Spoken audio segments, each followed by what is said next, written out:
Welcome to Before 30. This is Auntie Jeanine. And cousin Ashleigh.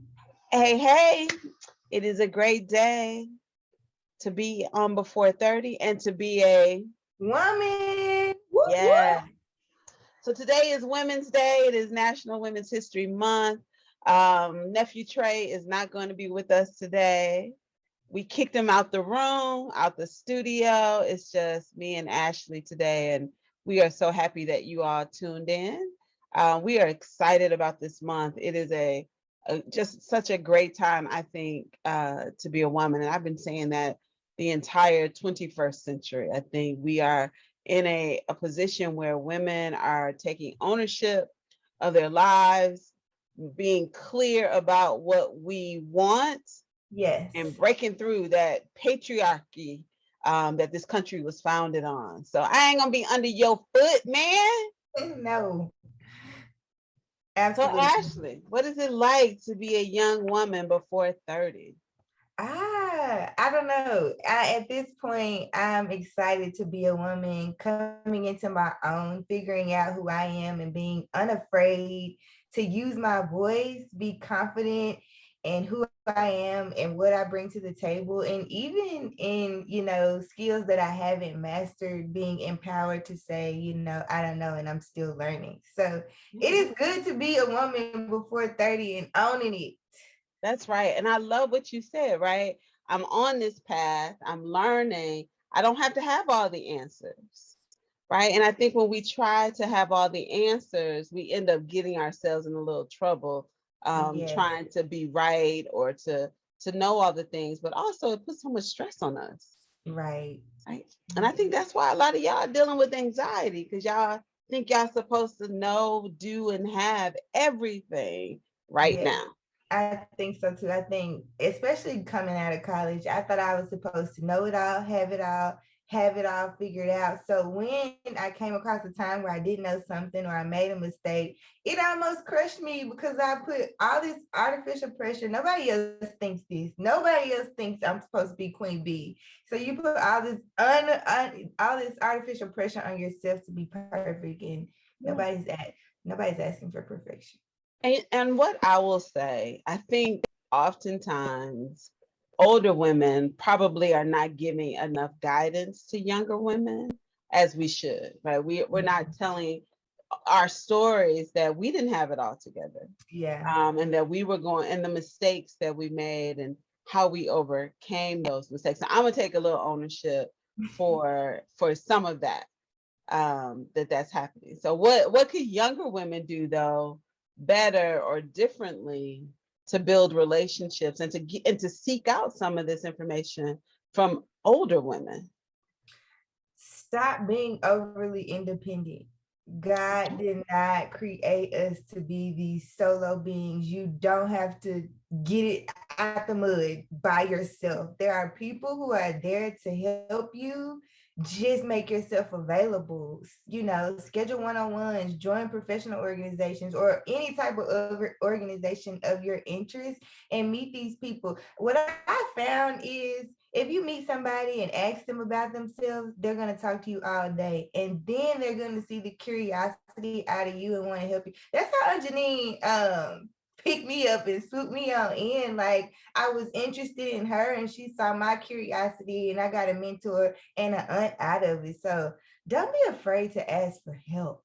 Yeah, I'm glad you said that, because I think we've fallen into, all women, but I think younger women, you ladies have fallen into being strong and independent, so much so that it creates isolation and loneliness for you at a time where you need somebody the most. Yes. Like when I think about the number of women, y'all, who tell me, "Oh, I was sick last week and I was home all by myself," and I'm like, "Well, why didn't you call somebody? Why didn't you call me? I live 7 miles away, right? And you guys are trying to figure all the things out by yourself, and that just causes more stress." Right. It does not mean you're weak because I think that's what some people might take from it. You're weak and you're not doing the things. You're doing the things. You're not weak. You're fine. But you weren't meant to do this alone. It's not a solo No, journey.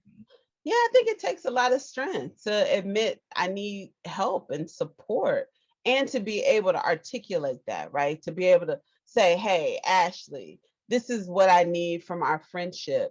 And then for you to come back and say, you know what, I can do that, or I can do this, but I can't do that, right? Being Mhm. really clear. Like, I can't be the person that you call every day because I don't want to talk on the phone every day. But I can definitely be this person in your life.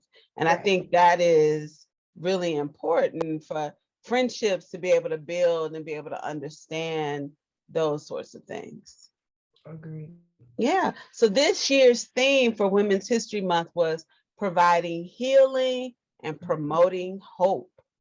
The theme is a tribute to the ceaseless work of caregivers, frontline workers during the ongoing pandemic. So that was one of the kind of reasons. But I think even if you're not even you're not a caregiver or a frontline worker, maybe we're caregivers to ourselves, right? Healing our own hearts and hurts from the past and current, but like really providing healing to ourselves. And I think about, Naomi and what's the gymnast, Oh, um Simone. Simone Biles, like how they really, as young women, I couldn't even imagine being 25 years old saying I'm taking a break for my mental health.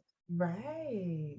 And y'all get to do that. Y'all actually Yeah. understand the value of caring for your own soul Yeah. and your well-being.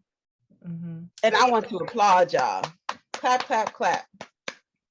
no, I agree. And I think I'm glad there's such a big focus on mental health and self-care days. You know, we talk about it on social media. Everybody wants to get their nails done and get your waxes and your hair done, which is good things if that makes you feel happy and whole, do it. But I'm also glad that we're actively talking about going to therapy and what we learned from therapy and sharing, tips and tricks on how to be whole and healthy. And that has helped me because I'm the person that thinks life is just gonna be great and you just gotta keep going. You don't have to keep going. If Yeah. you are not okay, stop. I Yeah. am giving you permission to stop. Yeah. When I was in my 20s, I met a friend. We've been friends now for about 20 years. But when I was in my 20s and I met her, moved here to Atlanta, she was really active in the nonprofit space, a volunteer, sat on boards, had an active social life. And one of the things that she used to say is like, I take a weekend every month for me. I Mhm. might just sleep. I stay at home. I don't get dressed up. Sometimes I don't answer the phone. And that was her form of self-care. She Mhm. wasn't using that term back then, but I Yeah. really like that. And sometimes I challenge how y'all get down with self-care because it sounds like grooming activities to me. Like, but to your point, like you said, if that's what you need to do, like going to the nail salon, there's too many people in there. It's Mm, like I have sensory overload. I'm looking at everybody, looking like, look at her toes. Why she got all that dead skin on her heels? But if that's what you need, that's what you need. yes, But we're agreed. not gonna shame anybody about their self-care. But what I would love to see y'all add to self-care is stillness. Oh, that's good, Jeanine. That is so good because, and it goes back to like thinking you have to have it all together. I think a lot of us before 30 feel like we always have to be doing something. If we're not doing something, we're not working towards a new goal.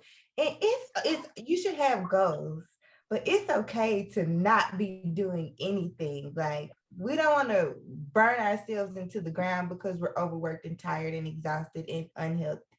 Yeah. And because you can run into goal fatigue, right? You're constantly hustling to crush goals, accomplish things, gain success. You're gonna eventually get to a place where you burn out. Yeah. Yeah, so it has to be some sort of clean measure. And when we think about excellence, though, it's a great way to transition into the queen herself, Judge Ketanji Brown Jackson. Before this week, some of us have never heard her name before, Mm. but I can't wait to get my t-shirt, Ashleigh. I can't wait. Me neither. I love her. Like the everything. I can't even put it into words. The everything she has shown over these last few days has just been amazing. Yes. And the crazy thing is, I learned the same thing from Barack Obama that I'm learning from her is that I do not have a poker face. I am not cool under attack. And I ain't going to say under pressure, under attack. Because I'm in here by myself during the workday, watching the hearings, yelling and screaming at Ted and them all on the TV. Ted them. No. Ted and them. No, I agree. Like there's this one clip that's floating around. I think Ted's, continue to drill into he was talking about the critical race theory. That's what he was going into. And she just looks at him like, and all of skin folks, like, we know exactly what she's thinking right now. And I just applaud her because we're applauding her, but she didn't have any other choice but to do what she did. Yeah. Yeah. I was so happy that second go around yesterday of him questioning her, that she just like, I ain't answering this stuff. She's like, I done said what I said, and I ain't saying what I said no more. Yeah, I love it. Yeah, I love that too. Many leaks. I said what I said. And the thing is, what's getting me is she keeps reiterating, what y'all are asking me has nothing to do with my work as a judge. Why are we talking about it? Yeah. And I think that puts pressure on us, like women in the workforce or just women in general. We have to be overcritical about everything. Like we feel like we cannot mess up in any area. None. And I think that perfectionism, that is also something that can also derail us in the workplace, right? Constantly trying to prove and demonstrate and be the best, because it actually slows us down. A lot of times I see it with my clients where women don't apply for jobs or take chances on themselves because they'll look at a job application and say, oh, it says that I need to be able to do these 12 things, but I've only done 9 of them. So I'm not going to even try with the others. And what you end up doing is eliminating yourself from the pool of candidates. True. Yes. So, the idea that we have to have this picture perfect product before we even raise our hand to present, while our counterparts don't have anything and they're in the room. Yeah. And I don't know if this ever came up for you at work, like just going over and over, re-reviewing and reviewing your work to the point that it slows down the entire team. And then you get the feedback that, hey, you got to be faster in your review process. So now you got dinged for trying to deliver a perfect product, because now you're over reviewing, and then what that does is then you become overly conscious about the work, and then that leads to being overly critical of yourself, right? So it's just a spiral. Exactly. So I think you're right. I want to just shout out a couple of things about Miss Brown Jackson, Judge Brown Jackson, and then we want to talk about her excellence in the guise of, how Black women and women show up in the workplace. So when we look at the experience of Mrs. Jackson, she went to public high school. She went to an Ivy League law school. She clerked for a Supreme Court justice, which you just let me know was who? Stephen Breyer. I hope I'm not mispronouncing his name. But and happens to be the seat she's about to take. So that's pretty cool. She was a public defender. She was on the sentencing commission. She worked in the district courts and the Court of Appeals. And what's not on this list I'm looking at is she also practiced in corporate law for a large law firm, I think in Boston. So she is more than qualified. She has more boxes checked than any person currently sitting on the Supreme Court right now, and even more than the last two appointed under the Trump administration. So I'm wondering, Ashleigh, tell me what you think. Do you think if she was not overqualified, because obviously she's overqualified, because none of these other justices have what she has, and reports have said that she is the most qualified since Thurgood Marshall, the last, right, the GOAT. I was about to say the last Black justice, but I guess we got Thomas on there, and she's actually a lot more qualified than him. But what do you say about this? Like, what is this thing about we show up overqualified, but we're constantly questioned on our expertise? I mean, I think for so long that's just the way it's been, just because Black people, Black women just got going so much shorter. So like people just expect so little of us, and we feel like we have to, give the twice as much to get just as little as our counterparts. But I'm glad that she's coming to the table and she's overqualified. She's saying, I can do this, and you can't say anything about it, because her presence will then allow us to begin to change the narrative, right? Like, a part of us being overworked and burnt out and exhausted is feeling like we have to be overqualified. We have to check all the boxes. We have to go over and beyond. But some of us just want to show up and do our best and stop there. Like, we don't want to keep giving and giving and giving and doing and doing and doing, only to be like we saw with future Justice Jackson, that people will still try to tear you down. So I'm glad, I'm proud of what she's doing. I'm prayerful that, she gets confirmed so that we can see that we can do it, and we can kind of dial back having to be at the tippy top and just be ourselves. Yeah, that is what I call the excellence factor, right? Yeah. Everything you just described is like why we can't just be good enough. Yes. And we can't. We always have to be excellent in everything we do. And we saw the same thing with Kamala Harris. One of the most qualified vice presidents we've had in centuries. What? Centuries.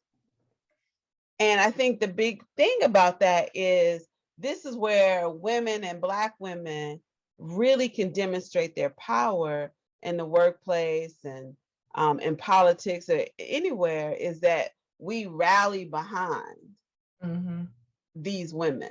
Yep. Right. And I see it, like I was on a podcast yesterday. I choose the Ladder podcast. Actually, we went live on Instagram. So check that out if you're interested in that career conversation. But one of the things that came up in the questioning, and that was, would it be better if Black women left the workplace and just pursued their own entrepreneurial sort of, is that a safer place to be? Is that a better place to be? And I say no, because we need y'all in the workplace. We need Black women in the workplace, because if we didn't have Black women in the workplace, what are some of the things that you could think of that companies would miss out on? That's good. I didn't even think about it from that perspective. Yeah. Like even how they interact and serve the community and serve their clients, right? There are things that we see, the lens we see the world through, that definitely informs how clients market their goods to women and to Black women and to families. We might not be on the cover of the magazines and the ads, but we are highly informed consumers, loyal and willing to cancel you if we have to. That is true. That is true. So why do we feel unheard? I feel like we feel unheard and undervalued. I agree. I don't know why, but we do. Well, I guess why, because of when we look at what played out in the hearings, we also deal with that in the workplace, right? We sometimes even deal with it in our personal lives, in our interactions with other men, right? Being overtalked and the finger, and like that was driving me bananas. Like they kept putting their finger up. Might as well just put your hand up, right? Put your hand in her face. I think, you know, some of that was happening. So you got this woman who is so excellent, so skilled, just like a lot of us feel in our roles as a business owner, as an auditor, as, you know, a lawyer, whatever your profession is, or maybe you're a nurse, a doctor, right? We feel like we're constantly having to validate our expertise. And we got the hardware, the degrees, the certifications, we got it all. We got it all. And then a lot of people kept tweeting, like, she has all those things, and these men are grilling her. And how does it feel to sit there knowing that you're more qualified than anybody in this room? And they're confidently standing up with their chest out, standing up, talking to you the way that they are. Yeah. Right. And then Lindsey Graham wanted to make it like, we're not going to put up with this saying that we're being racist just because we're asking these questions. Nobody has a problem with the questions. It's the tone. It's the talking loud in the microphone. It's the badgering. It's the cutting off. It's the, you know, the finger and the body language and the gestures. It's the failure to acknowledge the excellence. That, and even some of the misinformation and misleading, because a lot of what Ted was, he wasn't sharing the whole story. Like this chart he put up, like he was very much so skewing the information, which in this damaging to her, it's damaging to the public. Like you're spreading this misinformation. Yeah, it is. And I want to take this into the streets, right? Out here into these relationship streets, just a little bit. So I think about this, and I ran across, I don't even know who this woman is. I should have sent it to you and Nephew Trey. I saw this post, and this woman was saying, you know, the reason some of y'all women won't ever get married is because y'all too busy running after your goals instead of taking care of your man. Is that a Black people thing, or is that a people thing? I don't know. That's a good question.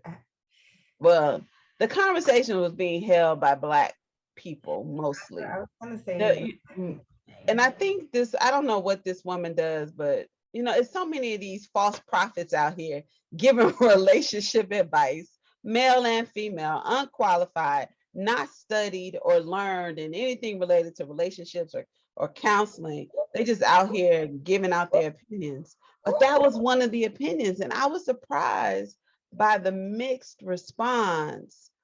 You know, so we're going to tell women, don't pursue your goals if you want a man to honor, to love you, right? To be in relationship with someone. And I just find that so disgusting. It is, but there are men out there who think that way, because I probably the same day that you got that clip came out, another clip came out, and Twitter was enraged. This man, grown man, African American, got on a podcast and said, y'all women go and get your degrees, you get your job, your houses, and your cars, and then you come to me and say, I want you, I want a man. What can you do for me now? You have everything that you need. You don't need me now. Like, why does that make you insecure? Or like, why are you offended by a woman or women? So it's just crazy. It's that cycle we were talking about. We have to do more because we literally have to do more. Then we do more. That's not enough. Too much. It's too much. More, but that's too. Your more is too much. Yeah, it's interesting because I don't understand why men don't see if she got X and her X plus my X mean that's 2X. 2X. There's some algebra there. Like, I would think you would be like, everything she has, we have. And so together we can bypass the struggle.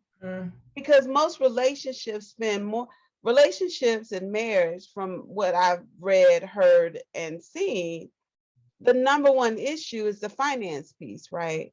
And so if as a woman, I'm managing my finances and I'm creating wealth, and my man that I connect with is creating wealth, or my partner, whatever the situation is, right? The two people who come together. So maybe you're a woman who dates other women, whatever that looks like, right? If we're going to build a life together, let's build it on something strong. Why should one person be strong and the other person be weak? I think men, and this is just my opinion, get caught up in a man is supposed to provide. So if a woman is able to provide for herself, then they feel like, what else is there for me to do? But providing does not just mean finances. That is not the only, I have enough finances to take care of myself. That is not the only thing that I need. Like, learn what that means. Women need emotional stability. Can you take care of me if I'm sick? Like, money is not the only way that a man can provide. And I think once men get that, wrap their heads around that, like, yes, she can provide for herself financially, but that is not the only way I can add value in a relationship. Exactly. And it doesn't take away from a woman's willingness and desire to care for her man once they walk inside that house. Because I always say, I love for my man to grab my bag when I'm on that stage, grab my bag. When I get off that stage and we get in that car, I am no longer the keynote speaker for the night. Say that. Like, I am okay with being the damsel in distress. Yes, I got it, but I don't want to have it. That is the point. Exactly. What you said, we can climb up that ladder, but that is so ghetto. I don't want to do that. You got it. You got it. I can make it. Yes, so I think that's a clear message. And I think we saw that with Ketanji Brown Jackson, right? Mm-hmm. Her husband standing back there with her pocketbook, as my grandmother would call it, holding her coffee cup, kissing her on her forehead, hugging her and reassuring her that, baby, you got this and we got you. Yes. And he's a strong man. He came from a more affluent family. Mm-hmm. Right, than she did. They met at Harvard. She talked about that in one of her stories, that he went to prep school. She said she didn't know nothing about this world. She knew nothing about this world, but he's sitting back there. He's Dr. his name, and she's Judge, her name. They have this beautiful family, and together, right, they built an empire. And I think that exchange, it solidifies what we're talking about when he hugs her and kisses her on the forehead at work or in her day-to-day. She has to be Ketanji Brown Jackson. But when you come with me, you can be whatever you need to be. I am your space. And I loved that. Yeah, that's exactly it. And I think when we think about, the theme of this month, for Women's History Month, and we think about being in relationship with ourselves and with others, we want to be providing healing to each other. Mm-hmm. And some of this toxic conversation about what women should do and not do, like I saw one that says, this man posted that, he feels some kind of way about a woman who backs up into a parking space. So she's not, what is happening out here? So these people are already saying that you're not worthy, or either they feel unworthy, so it's displaced, right? This displaced aggression attacking women. But we're in a time where women should be applauded for managing their families and also pursuing their careers, or putting their careers aside to care for their families, right? There should be no judgment on either side. And the hope of that is that we can create a better world for women where we don't feel attacked for our goals and for who we are and our choices, right? So I think that's an important part of celebrating Women's History Month, and I'm glad we were able to do that today. Yeah. So what's one thing when we think about celebrating women, Ashleigh, that men should be aware of? Oh, my number one thing is not to make decisions and assumptions for women. Allow women to have their own voice. For example, I overheard. Say more, girl. Say more. I overheard a conversation where I'm walking to my car and two men are talking about some project or opportunity, and they're discussing this other woman. And one man says, I don't know if she'll be able to do it because of the kids and her family. So we might need to think about that. No, you don't. Did you ask her? Did she say her kids would get in the way? Did you give her the opportunity to see if she was interested in the project? Now, I don't know what happened with that. I don't know if they're even going to give her the opportunity to say yes or no. But speaking for women and making assumptions for women is wrong. We can do that ourselves. I know. I wish we could go back in time and you can overhear it and just say, ask her, right? Like just a little voice, like ask her and just keep on walking, right? And I love that, right? So if that's the one thing, men, brothers, ask the ladies. Don't make assumptions and don't make decisions for her. And I think that's also an endearing quality for a man to come up and say, hey, baby, this is what's happening. I'm thinking about making this decision. What do you think? And I think that's us submitting to one another. But for her to hear you out, I think that's the other thing that most women want. We want to know, right? Because we're so verbal, we want to hear and understand where he's coming from and what he's thinking. So I think that does make the being able to partner with your mate a lot easier. But I think this whole idea that I'm the provider or I'm your manager, right, in the workplace, that I can just go ahead and make the decision for you. Nope. And it does not work. And so we're going to drop the mic on that one point right there. But in recap, we want women to say, okay, we know that we work under this excellence factor.